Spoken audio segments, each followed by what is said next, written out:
നബി സല്ലല്ലാഹു അലൈഹി വസല്ലമ പഠിപ്പിച്ചതാണ്. പക്ഷേ സകല തോന്നിയവാസങ്ങളും പ്രവർത്തിക്കാനുള്ള ലൈസൻസ് ആയിട്ടല്ല താടിയെ ഇസ്ലാം പഠിപ്പിച്ചത്. നിര്യാണിക്ക് മുകളിൽ വസ്ത്രത്തെ ഇസ്ലാം പഠിപ്പിച്ചത്.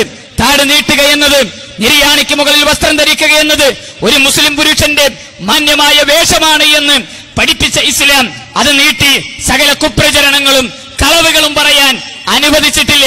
നമ്മുടെ നാട്ടിൽ നിന്ന് പ്രചരിപ്പിച്ചുകൊണ്ടിരിക്കുന്ന കളവുകൾ പറയുന്നവന്റെ താടിരോമങ്ങൾ നെഞ്ചുവരെ നീണ്ടുകിടക്കുന്ന താടിയും മുട്ടിന് താഴെ അവസാനിക്കുന്ന പാൻറ്റുമിട്ട് പറയുന്ന കളവുകൾ, ചെയ്യുന്ന തോന്നിവാസങ്ങൾ 70 ലക്ഷത്തിലധികം രൂപ മുജാഹിദ് സമ്മേളനത്തിന് വേണ്ടി മുജാഹിദ് പ്രവർത്തകരിൽ നിന്ന് തിരിച്ചെടുത്ത് മുജാഹിദ് പ്രസ്ഥാനത്തിന് നൽകാതെ ഈ നാട്ടിൽ പരിപാടികൾ സംഘടിപ്പിക്കാൻ ഒരാൾ പോലും ഇല്ലാത്ത പ്രദേശങ്ങളിൽ 7 രൂപയുടെ കളർ പോസ്റ്ററുകൾ, മൾട്ടി പോസ്റ്ററുകൾ നാട് മുഴുവൻ നിരത്തിയൊട്ടിക്കുന്ന പണം ആരുടെ പണമാണ്?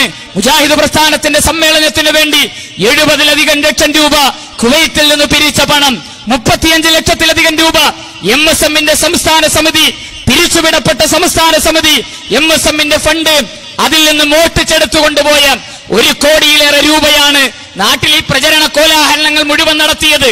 പക്ഷേ ഇന്നോ പോസ്റ്ററിന്റെ വലിപ്പം കുറഞ്ഞു. Poster multi black and white ആയി. അത് തന്നെ പകുതി നീളത്തിലായി. ആളുകൾ എത്തിച്ചേരുന്നില്ല. ഈ ആരാന്റെ പണം, പ്രസ്ഥാനത്തിന്റെ സമ്പത്ത് ഇത്ര മോശമായി ഉപയോഗിച്ചവർ, അതിന് പറയുന്ന ന്യായം മൻഹജ് സലഫിന്റെ പേര് തന്നെയാണ്. അതാണ് ഏറ്റവും സങ്കടകരം.